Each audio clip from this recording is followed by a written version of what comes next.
Table Topics is Peter.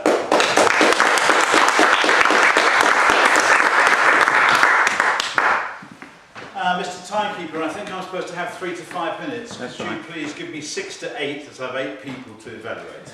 6 to 8 it is. Won't be that long, but just to give me some time. I'm not here to talk about the Topics Master, but Tony, congratulations. I loved the way you set it up. I thought everything about that was great, and it gave everybody 2 chances, in as much that each subject had 2 chances, even though it was for and against.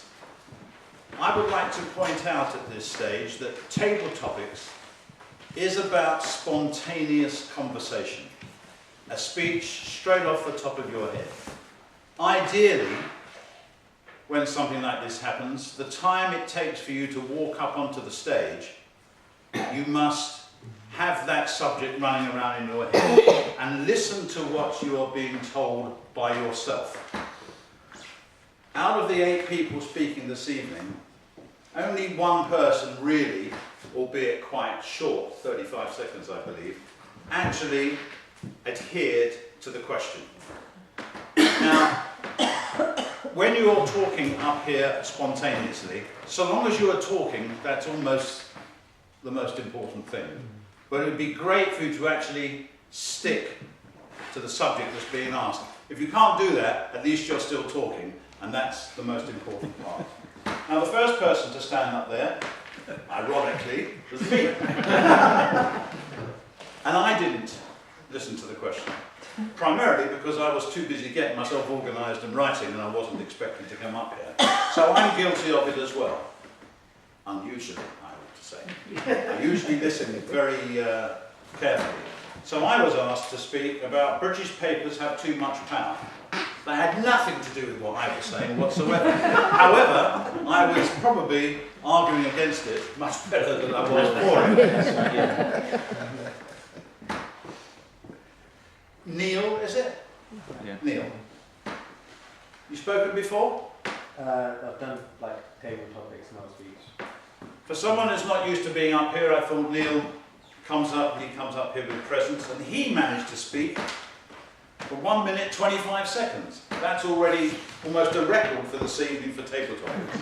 And you did talk about not power, circulation down. Your delivery was really very good. What was it you said? 1 in 12 people now don't read a newspaper. And as I had actually said in mine, well, 1 in 12 do read the newspaper, excuse me. And as I had actually said, that probably in 5 years' time there will be no newspapers. And that's because we are obviously all looking at the internet, and we can get media from other places. So you did much better than I did, and I congratulate you for that. I do have one recommendation. Read more newspapers. Then we've got driverless cars. What a crazy subject that is. And Paro, you at least spoke for 1 minute 39 seconds. Excellent. And I thought what you said, because you don't drive very much, as you said, so you had the idea of perhaps the car driving up in front of your door, you getting in there, do what the hell you like, and it will take you to wherever it is you're going. And I guess that's the idea. That's what driverless cars do.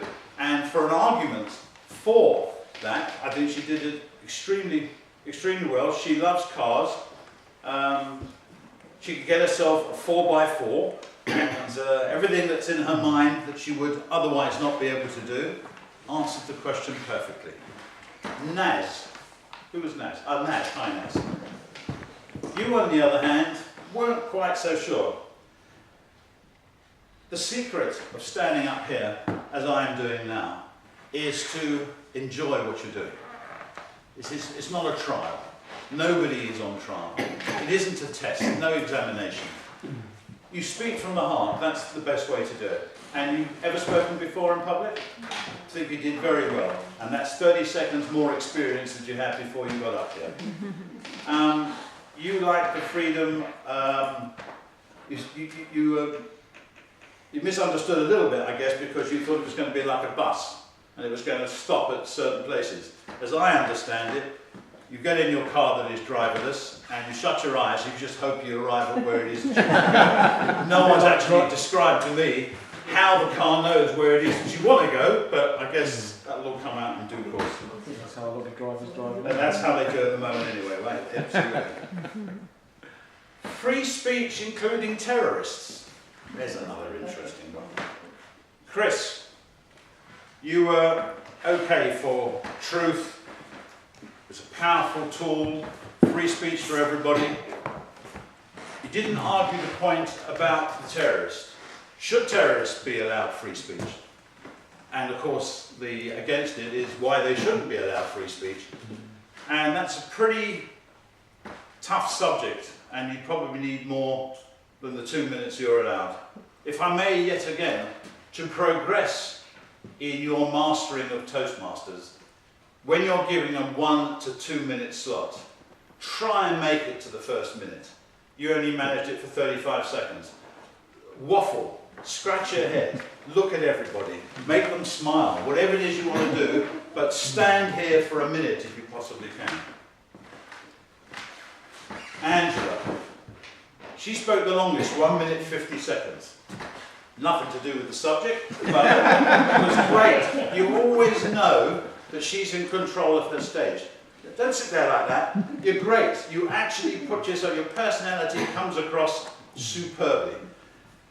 Your argument I didn't understand, but you believe in free speech. And the whole point was, why should terrorists get free speech or not get free speech? And I don't have the answer, but you did okay. That was fine. Fourthly and lastly, soap operas are detrimental to society. I hope that's not your real view. Lucas. Lukash. You, sir.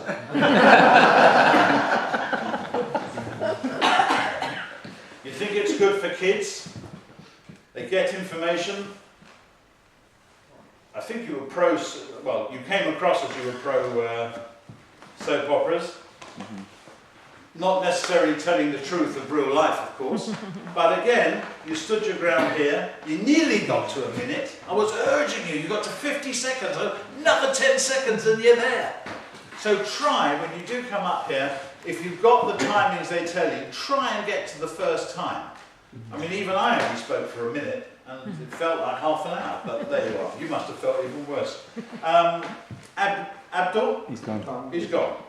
Well, it doesn't matter, but Abdul does not think soap operas were detrimental to society, and he was looking at the environment and health, and in general, again, he spoke for after his 1 minute, he gave it his best shot, and did what everybody should do when they come up here, and give it your heart. Mr. President.